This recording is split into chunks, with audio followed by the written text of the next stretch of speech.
So my friend's daughter got some fidget spinners, and I think I now understand what all the craze is about.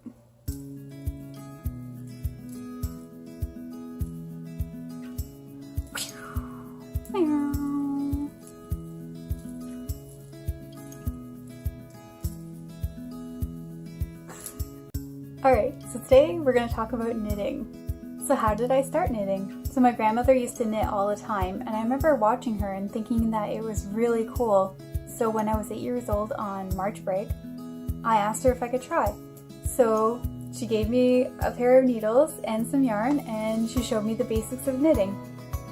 I spent a lot of the time that I was there learning how to knit. And I came home and I did it a little bit more after that, but I wouldn't consider it a hobby that I really got into. It was just something that I kind of did every once in a while when I was bored.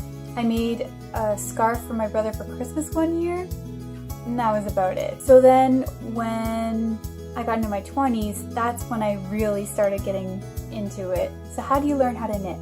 The way I see it, it's never been an easier time to learn something new. There are tons of videos on YouTube showing you how to knit.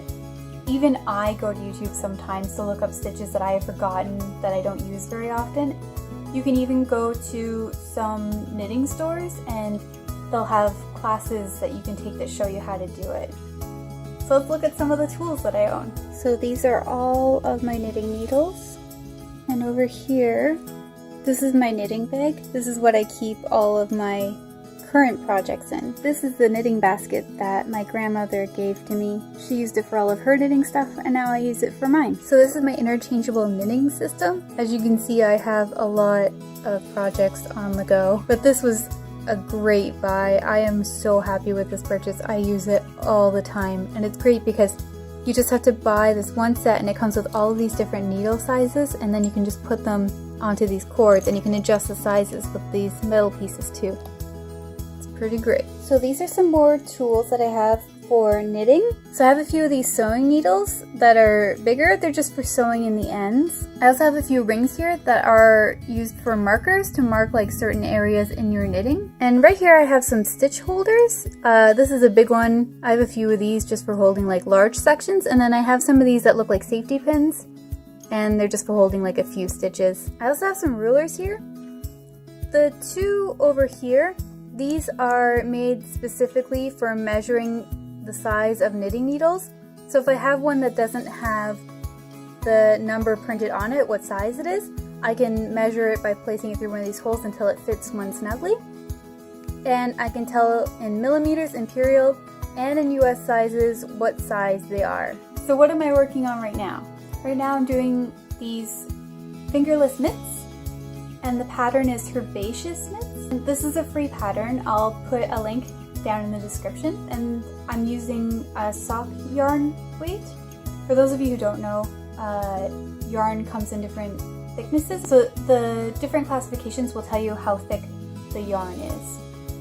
So for this pattern I needed a thinner yarn, and that is sock yarn weight. And as you can see, it looks like it has leaves going up the front of it, and over here, this is where the thumb is going to be. There's a hole right here. And that's what they look like so far. I think they look pretty good. And I'm almost done this one. And then I have another ball of yarn that I'll use for the other one because I don't know if this will be enough to make another one. So the reason I'm making a pair is that I've been using this other pattern for a long time, and it was a free pattern. I can't remember what the pattern was for these, but I'll put a link down in the description for these. These are really easy. You can make a pair in a weekend if you've been knitting for a while. I'll put them on. So yeah, I really like these ones, but I've been using them for a long time and I want something new, and I'm hoping to have something a little longer than these. I'm pretty sure the ones that I'm making are longer. And this is a scarf that I made not too long ago, and I think it is so beautiful.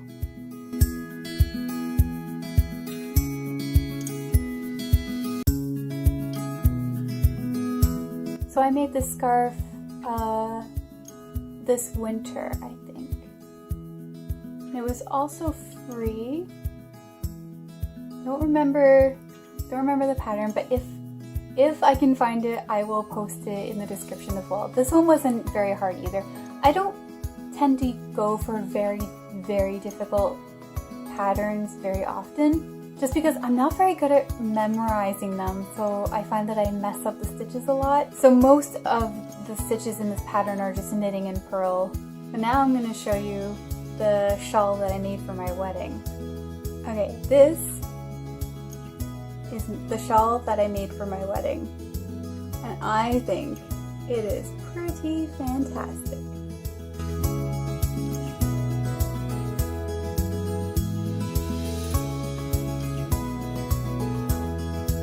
This shawl took me forever, and it's a triangle shaped shawl, so this is the very bottom point. So when you're doing a pattern like this, you usually start at this point and then work your way down. So when you're starting, you think, oh, this is so easy, it's only a few stitches, but then it just gets larger and larger and larger. And by the end, I was so ready for it to be done, but I think it was worth the work. So where do you find patterns?